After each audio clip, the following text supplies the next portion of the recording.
மேற்கொள்ளப்பட்டது. அப்ப நாங்கள் இதுகளுக்குள்ள இந்த சிவில் பிரச்சனைகளுக்குள்ள இப்ப ஒரு இந்த இதுகளுக்குள்ள போயிட்டு நாங்கள் எங்க பிரச்சனைகளை தீர்த்து வைக்கிறதுக்கு போய் அங்கால போய் நிக்கலாம். டாக்டர் அர்ஜுனா சொன்னார் பேசுறதுக்கு விடுவாங்களா அங்க போய் நினைக்கிறதுக்கு விடுங்க. கொஞ்ச நாளைக்கு இது ஒன்றுமே நடக்க போறது இல்ல. நீங்க உதாரணத்துக்கு ஒரு கதை சொல்றேன் கேளுங்க. 90ஆம் ஆண்டு சிலாவத்த முல்லைத்தீவுல சிலாவத் என்ற இடத்துல ஒரு சிங்கள குடும்பம் ஒன்று இருந்தது.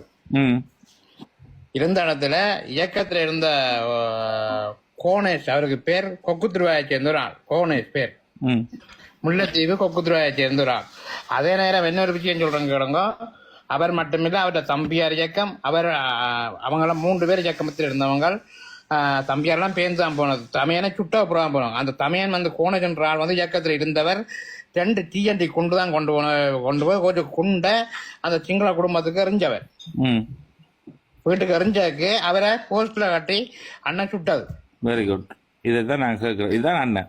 ஓகே, இதற்கு உதாரணம். அதாவது 90ஆம் ஆண்டு நடந்த சம்பவம். இது எத்தனாம் ஆண்டு நீங்க சொல்றது? 90ஆம் ஆண்டு. 90ஆம் ஆண்டா? இல்லையே. சரி விடுங்களேன், சொல்லுங்க. சரி, ஏதோ ஒரு ஆண்டில் அது நினைவில்லாம இருக்கலாம். சரி, அதை விடுங்க ஜேடிஎல், அதை கடந்து செல்வோம். ஓகே, ஏன்னா தலைமத்துவம் அப்படியான ஒரு பண்பை தான் அவர் சொல்றேன். தலைமத்துவம் அப்படியான ஒரு பண்புடைய என்று சொல்றேன். ஓகே, அதுல அது உண்மைதான். இப்ப எங்கட ஊர்ல கூட ஜெயரத்னு சொல்லி ஒரு என்ன கதை, என்ன எனக்கு ஒருக்கா சொல்லுங்க. சாரி, நான் இதுல வழியில 2 கேட்கல. என்ன விஷயம்? 90ஆம் ஆண்டு சிலாவத்தில ஒரு சிலாவத்துறை அந்த முல்லைத்தீவு ஒரு இடம் இருக்குது. சிலாவத்தில வச்சு ஒரு சிங்கள குடும்பம் இருந்தது. கொக்குத்துருவாயை சேர்ந்த ஒரு கோணேஷ் அண்ணன், ஒரு மெல்லிய வளர்ந்த அண்ணன். அந்த அண்ணன் அவர் TNT குண்டு இருக்குதானே, பெரிய குண்டு. அந்த TNT சொல்லுங்க. JR குண்டு இல்ல, TNT குண்டு, பழைய TNT தெரியுமா சொல்லுங்க. JR சின்ன அந்த வீட்டுக்கு எறிஞ்சதுல எரிஞ்சா போல உடனே அவர் அந்த கோணஜன் என்றவரை போஸ்ட்ல கட்டி இயக்கம் சுட்டது. அதுக்கு சந்தர்ப்பங்கள் இருக்குன்னு இல்ல சொல்றது. ஓகே, ஆனா அப்படி ஒரு இது ஒன்று நடந்தது. ஆனா இதை சொல்றேன், நான் என்ன கட்டுப்பாட்டுக்கு இருந்தது அந்த சிங்கள குடும்பம். அந்த சிங்கள குடும்பம் நல்லா இருக்கணும்ன்றது அண்ணன் சிந்திச்சவர். அதுக்கு இந்த சம்பந்தம் இது தானே. எங்கட ஊர்ல நடந்த ஒரு பிரச்சனையும் பதிவு செய்யறேன். உண்மையில ஒரு காதல் ஜோடி என்றப்பா ஓடி வந்தது சிங்கள இடத்துல இருந்து ஓடி வந்து எங்கட புதுக்குடி பிளான் இருந்தது. எங்கட வீட்டுக்கு ஒரு 5 வீடு தள்ளி இருந்தது. ஜேசேனா சொல்றது. அப்ப இப்ப இந்த ஆக்ல எல்லாம் நீங்க இங்க இருக்காதங்க, அந்த காட்டுக்குறையில போய் இருங்கன்னு சொல்லிச்சால் போய் அதில் போய் இருக்க. உண்மையில இயக்கம் எல்லாம் அவ்வளவு வேற அங்க இருந்த இன்னொரு கேட்ட பேரை சொல்ல விரும்ப இல்லை. அவங்களை கூட்டிக் கொண்டே குடும்பமா கொண்டே அங்க ஒரு கிடங்க வட்டி போட்டு சுட்டு போட்டாங்களே. அந்த குடும்பத்தையே சுட்டவங்க வேற இயக்கம். ஆனா இயக்கத்தின் எதிர இயக்கம் சுற்றியான பிரச்சனைப்பட்டு தெரிந்த இயக்கங்கள் அந்த பெரிய இதான முரண்பட்டு போட்டு விட்டது. அப்படி எங்கட தலைமத்துவம் வந்து இப்படியான இதுகளை வந்து பழி வாங்குறதுகள் இதெல்லாம் எல்லாம் செய்யறே இல்லை. மற்ற அதுக்காக நான் இந்த கதையை சொல்ல சொன்னா இப்படி கோயில்கள் அடிக்கிற மத தலங்கள்ல கை வைக்கிற எல்லாம் தலைவர் இருக்குதுன்னு தான் செய்ய மாட்டேன். அதை வடிவ யோசிச்சு பாருங்க. அப்படியான ஒரு தலைமையில நாங்கள் இருந்து கொண்டு நீங்க மத இதை சொல்றீங்க. இதே மண்டதீவு சண்டைக்கு டீம் இறங்கி போற போது கொப்பைக்கடுவா என்ற சிலை அங்க இருந்த போதே அண்ணன் சொன்னது அந்த சிலைக்கு ஒரு டீமை பாதுகாப்பு விட்டுட்டு அங்கால நகர சொல்லி. சூப்பர், கேட்கவே கண்கலங்குது. வந்து ஒரு ராணுவ வீரன், அதை நாங்கள் மதிக்கணும் அந்த சிலையை உடைச்சிடக்கூடாது.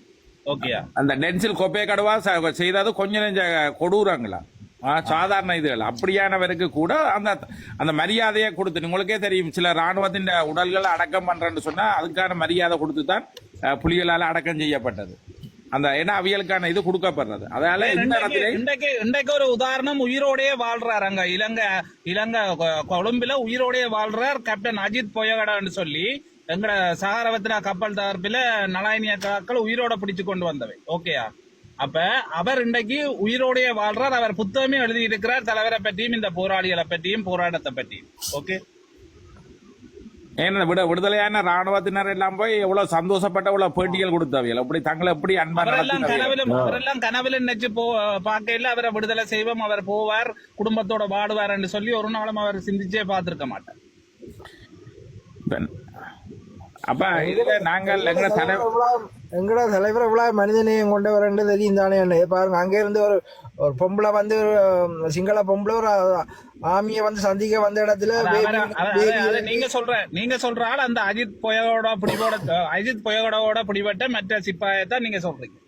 அப்ப அப்படிப்பட்டவருக்கே தலைவர் வந்து சொன்னோன்னா விட்டவர். ஏன்னா அந்த பொம்பளைக்கு வந்து அவ பேர் வரக்கூடாது. அது மாதிரி தான் எல்லா படிப்பினையும் எங்களுக்கு தலைவர்கிட்ட இருந்துதான் பெறையுது. முழுக்க எல்லாம் கொஞ்சம் தூர நோக்கத்தோட நாங்க போகணும். டக்குன்னு முடிக்க முடியாது. இல்லாம எவ்வளவு காலம் நீங்க உண்மையில ஒரு போராளிகள பண்பானாக்கள் வடிவா யோசிச்சு கொள்ளுங்க. நீங்க தலைவர் இருந்திருந்தால் நீங்க உண்மையா யோசிங்க. ஒரு குண்டு எறிஞ்சு தகர்த்து போட்டு வா, இந்த விகாரியை எரிஞ்சு தகர், எல்லாரும் ரொக்கெட் லான்ச் 2 அடி, எல்லாரும் செல் 2 அடிச்சு உடையன்னு சொல்லியிருப்பேன். நீங்க உங்களோட மனச்சாட்சியில கேளுங்க. சாத்தியமே இன்னொன்று நாங்க வடிவா பதிவு செய்யணும். நாங்கள் ஆயுத ரீதியா ஆயுத ரீதியா மௌனிக்கப்பட்டு அதுக்கு பிறகு எங்களோட மக்கள் புலம்பெயர் தேசம் எல்லாம் சேர்ந்து இன்றைக்கு 2009 பிறகு அரசியல் ரீதியான ஒரு தீர்வை எங்களோட இந்த அரசியல் தலைவர்கள் பெற்று தருவார்கள் என்ற பூர்வ நம்பிக்கையோட 24 வரைக்கும் பயணிச்சினாங்க. இந்த 24ஆம் ஆண்டு வரைக்கும் அவர்கள் எங்களுக்கு எந்த தீர்வை பெற்று தந்ததும் கிடையாது. தேசிய விடுதலை போராட்டத்தின் சம்பந்தமான எந்த ஒரு மாற்றத்தையும் எங்களோட சமூகத்துல உருவாக்கக்கூடிய அடிப்படை விஷயத்தில் கூட இன்றைக்கு வடக்குல செய்தது கிடையாது. எதுவுமே இல்லை. நாங்கள் இன்றைக்கு ஒரு யதார்த்தமான ஒரு சிந்தனைக்கு தான் அர்ச்சனா வந்திருக்கிறார். யதார்த்த ரீதியான அரசியல் சிந்தனைக்கெல்லாம் இன்றைக்கு அர்ச்சனா அனுப்பிக்கிறேன். ஆனால் அதுக்காக அவர் தேசியத்தையோ தேசிய கொள்கையோ தான் ஒரு இறுதி கட்டத்துல அதை பற்றியான ஒரு முடிவுக்கு வருவார் என்பதை மிக தெளிவா சொல்லியிருக்கிறார். அப்ப நாங்கள் அவர் எல்லா விஷயங்களையும் மிக தெளிவா சொல்லி கொண்டுதான் பயணிக்கிறார். நீங்க ஒன்றை மட்டும் வடிவா புரிஞ்சு கொள்ளுங்கோ. ஏதோ ஒரு நோக்கத்தோட ஏதோ ஒரு எண்ணத்தோட நிச்சயமாக அவருடைய அறிவு சார்ந்த எண்ணங்கள் ஏதோ ஒரு மாற்றத்துக்கான ஒரு மாற்றத்தை நிச்சயமாக உருவாக்கும். அது வரைக்கும் நாங்கள் பல விஷயங்கள்ல போராடித்தான் ஆகணும். இவ்வளவுதான் உண்மை. நாங்கள் உண்மையிலேயே யதார்த்த ரீதியா சிந்திக்காமல் கொள்கை ரீதியாகவும் தேசிய ரீதியாகவும் நாங்கள் சிந்திக்கிற தப்பில்லை. ஆனால் நாங்கள் கையில் கட்டப்பட்ட இனங்களாகிட்டோம். எங்களோட கையில இப்ப ஒன்றுமே இல்லை. தேசிய கட்சியிலேயே 3 வேற கொடுத்து போட்டிருக்கிறோம். இனி எங்களுக்கு கிடைக்கிற இந்த விஷயத்தையும் நாங்கள் சரியா கைக்கொள்ளலையானால் நிச்சயமாக நாங்கள் ஒரு ஒடுக்கப்பட்ட இனமாக, எந்த கேள்வியும் கேட்க முடியாத இனமாகத்தான் நாங்கள் கையெட்டு நிக்க போறோம். இது மட்டும்தான் உண்மை. ஓகே, நான் கீழே இறங்குறேன். சீலண்ணிய மேலே ஏத்துங்க. அவர் இன்றைக்கு கலைக்கணுமென்றவர் எல்லாம் சுரேசன சொன்னீங்க என்ன?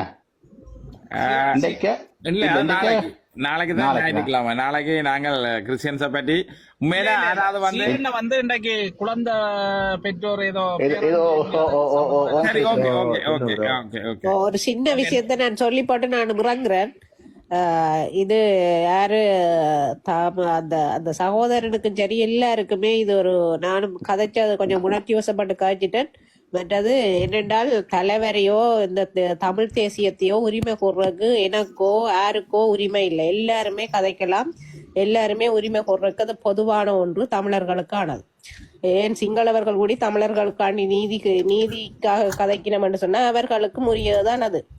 ஆனால் நான் வந்து சில இடங்கள்ல சில விஷயங்கள் வந்து தமிழரையும் தமிழ் தேசியத்தையும் தமிழர் தலைவன் எங்களோட தேசிய தலைவரையும் வச்சுக்கொண்டு அவதூறா கதைக்கிறதும் அநாகரிகமா கதைக்கிறதும் வந்து என்னென்றால் எங்கட தலைவன் இப்படித்தான் வளர்த்திருக்கிறார், தமிழர்களை இப்படித்தான் போராளிகளை வளர்த்திருக்கிறார் என்று நீங்கள் வந்து சொல்லாமலே அந்த படங்களையும் வச்சுக்கொண்டு அந்த உங்களோட வார்த்தைகளையும் வச்சுக்கொண்டு இந்த உலகத்துக்கு நீங்க சொல்லாமலே சொல்லி செல்கிறீர்கள் என்றால் எங்களோட தலைவனே ஒரு கூடாதவன் என்று சொல்லி அப்படியான விஷயங்களை செய்யாதீங்கன்றது என்னுடைய ஒரு தாழ்மையான வேண்டுகோள்.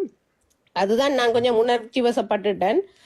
மற்றது இது வேற வேற இடங்கள்லையும் சரி, இதுல வாராக்களும் சரி, இந்த போராட்டத்துல போராளிகள பேரையும் வச்சுக்கொண்டு மாவீரர்கள படங்களை வச்சுக்கொண்டு வந்து அவதூறா கதைக்கிறதும் அநாகரிகமா கதைக்கிறதும் வந்து அவர்களை வந்து நீங்க சொல்லாம சொல்லிட்டு போறீங்கள். அவர்கள் ஒரு கெட்டவர்கள், எங்களை இப்படித்தான் வளர்த்து விட்டவர்கள் என்று சொல்றீங்கள் என்ற கருத்தை தான் மற்றவர் புரிஞ்சு கொள்வினம். அப்படி அவர்கள் உங்களை வளர்த்து விட இல்லை. அவர்கள் நல்லா வழிகாட்டித்தான் செய்திருக்கணும், வழிகாட்டித்தான் உங்களை வளர்த்து விட்டுருக்கணும். ஆனா நீங்க வந்து அவதூறு பரப்பாமலே அவர்களை அவதூறு பரப்பி செல்கிறீர்கள் உங்களோட படங்களாலேயும் உங்களோட வார்த்தைகளாலும் என்றதை புரிஞ்சு கொள்ளணும். தயவு செய்து திருத்தி கொள்ளுங்க. இல்லையென்று சொன்னா அந்த படங்களை பாவிக்காதீங்க. உங்களுக்கு அப்படி கட்டுப்பாடா கதைக்க தெரியாது, நல்ல விஷயங்களை கதைக்க தெரியாதுன்னு சொன்னா அப்படி படங்களை பாவிக்காதீங்கோ, அந்த பேர்களை பாவிக்காதீங்கோ. உங்களோட ஏதாவது அவதூறான பேர்கள்ல உங்களோட சொந்த பேர்களை பயன்படுத்துங்க. அதைத்தான் நான் தாழ்மையா வேண்டிக் கொள்றேன். இதுல ஒரு கோபம் இல்லை, இதுவும் இல்லை. ஆனா அது வலிய ஒரு தேசிய தலைவனையும் இந்த போராட்டத்தையும் நீங்கள் அவதூறா பயன்படுத்துறது மிகவும் இந்த போராட்டத்தின் வீரியத்தையும் குறைக்கும். அதே நேரம் அந்த போராட்டத்தின் ஒரு புனிதத்தன்மையை நீங்க புதைக்கிறீங்களன்றதுதான் முற்றுமுழுதான உண்மை. நன்றியா. இறங்குறேன். வணக்கம் சீராண்ணே. வணக்கம் சீரண்ணா, நீங்க கூட இதாக சொல்லுங்க. புறநாய்க்க கூடாது சீலண்ணே. சில நேரங்களை நான் காய்ச்சி கொண்டிப்பேன். உங்களுக்கு நேரம் தந்துட்டால் நாசுக்கா நீங்க சொல்ல வேணும் சீலண்ணே. வணக்கம். அந்த அண்ணாவுக்கு என்னன்னு சொல்லி சொன்னா, இப்ப எங்களுடைய போராடி நாங்க சண்டை பிடிச்சு பெருற காலம் எல்லாம் போயிட்டுது. இப்ப அர்ச்சனா சொல்ற ஒரு விஷயம் என்னன்னு சொல்லி சொன்னா, நீங்க சிங்கள மக்கள்கிட்ட இவளுக்கு பிரச்சனை இருக்கு, இவளுக்கு ஒரு தீர்வை கொடுங்கன்னு நீ சிங்கள மக்களா சொல்ல வைக்கணும்ன்றதுதான் இது. அதுக்கான நேரம் இன்னும் வர இல்லை. நான் அந்த நேரத்தை வர வைப்பேன். அந்த நேரத்துல நான் அதை பற்றி பேசுறேன்னு தான் சொல்றேன். நீங்க இப்ப 15 வருஷமா போராடி நாங்கள் அதுக்கு முதல் ஆயுத போராட்டம் கண்டு எல்லாமே முடிஞ்சது. இப்ப எதுக்குமே எங்கட கையில இல்லை. இனி சிங்கள மக்களாக ஃபீல் பண்ணணும். ஓகே, தமிழ் மக்களுக்கு எங்களுக்கு ஒரு பிரச்சனை இருக்குது. இந்த விகார கூட நாளைக்கு சிங்கள மக்கள் எங்களுக்கு வேணாம், அது தமிழ் மக்களோட குடும்பம்னு சொன்னா அதை நாங்கள் சந்தோஷமா ஏற்கத்தான் போகணும், ஏற்கத்தான் போறோம். ஆனா அதை நாங்கள் இடிக்கிறதன் மூலமாக இந்த ஒரு தீர்வையும் கொண்டு வர இயலுமான்றது அது ஒரு கேள்விக்குறிதான். அடுத்தது அண்ணா, இன்றைக்கு நான் பேச எடுத்துக்கொண்ட விஷயம் என்னன்னு சொல்லிச்சேன்னா, இது உலகம் முழுக்க இருக்கிற எல்லா பெற்றோர்களுக்குமானதாக இருக்காது. இந்த 2021ஆம் ஆண்டுக்கு பிறகு 21ஆம் ஆண்டுல இருந்து 25ஆம் ஆண்டு வரைக்கும் புலத்தில இருந்து ஒரு கணிசமான அளவு நூற்றுக்கணக்கான மக்கள் கனடாவை நோக்கியும் மற்ற நாடுகளையும் நோக்கி போயிருக்கணும். இப்ப இங்க இருக்கிற சேவைகள் சலுகைகள் பிள்ளை வளர்ப்பு சம்பந்தமாக என்ன சொல்லி கேட்டிருந்தவ. வேறொரு தளத்துக்கு கதைக்க சொன்னவன். நான் சொன்னேன்னா, நான் வேற தளங்களுக்கு வர்றதா இல்லை, எனக்கு இதுக்கே நேரம் காணாது, அவ இந்த தளத்துல வாங்க, நான் அதை பற்றி சொல்றேன்னு சொல்லி இருந்தேன். அப்ப அதை பற்றி தான். அப்ப இதுல நிறைய அப்பாக்கள், நிறைய அம்மாக்கள், நிறைய தாத்தா பாட்டி எல்லோருமே இருக்கிறீங்க. நீங்க எல்லோருமே சக்சஸ்ஃபுல் பேரண்ட்ஸ் ஆயிருந்திருப்பீங்க. நான் இன்றைக்கு கதைக்கிறது அநேகமா கனடாவில் ஒன்டாரியோ மாகாணத்துல வாழக்கூடிய இளம் பெற்றோர்கள் அல்லது இனி பெற்றோராக ஆக போறவர்களை பற்றின ஒரு விஷயத்தை தான் நான் இன்றைக்கு சொல்லலாம்னு இருந்தேன். நான் அதுக்கு உங்களுடைய அனுமதி கிடைச்சதுன்றா நான் அதை பற்றி தொடர்ந்து பேசுறேன். என்னென்ன அனுமதி? இது தாராளமா சொல்லுங்க. நான் எல்லாருமே இதை ஆவலா கேட்டுக்கொண்டிருக்கிறேன். சொல்லுங்க. எங்களுக்கும் பிள்ளைகள் இங்க வெளிநாடுல இருந்தாலும் எல்லாருக்குமே இருக்கணும். சொல்லுங்க.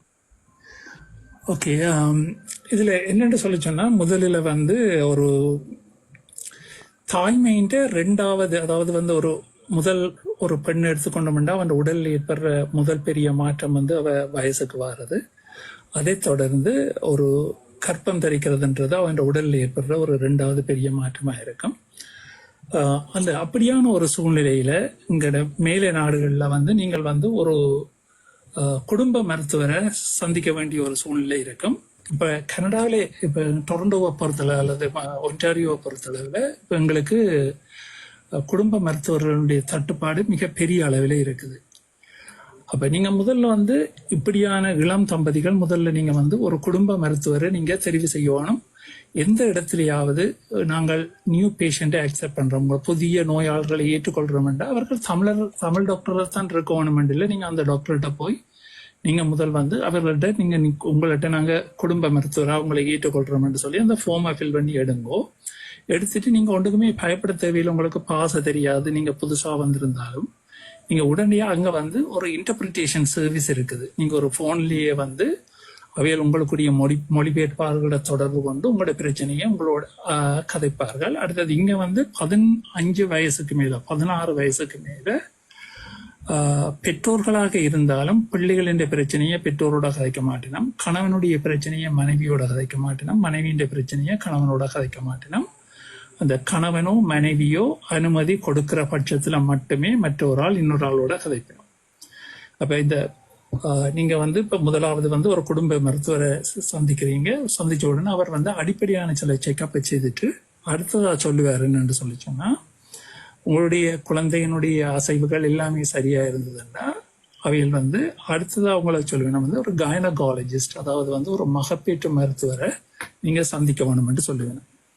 இந்த மகப்பேற்று மருத்துவர் வந்து உங்களை நீங்க டேக் ஓவர் பண்றதுல இருந்து உங்களுடைய குழந்தையை எடுத்து உங்களோட கையில தர்ற வரைக்கும் அவர் தான் அதுக்கு பொறுப்பானவர்களா இருப்பேன். அதுல வந்து அந்த குழந்தை இப்ப நீங்க ஒரு கைனகாலஜிஸ்ட் போனீங்கன்னு சொல்லி சொன்னா முதலில் அவையில் வந்து உங்களோட குழந்தைகளோட மேலோட்டமான ஒரு செக்கப்பை செய்யணும். செய்துட்டு அந்த குழந்தைகள்ல ஏதாவது ஒரு சிக்கல் இருக்குன்னு சொல்லி அவையில் கெஸ் பண்ற நேரத்துல முதல் வந்து அல்ட்ராசவுண்ட் ஒரு விஷயத்த செய்யணும். அது இலங்கையில இருந்து வாராக்களுக்கு பேம் அங்கே இருக்குன்னு நினைக்கிறேன்.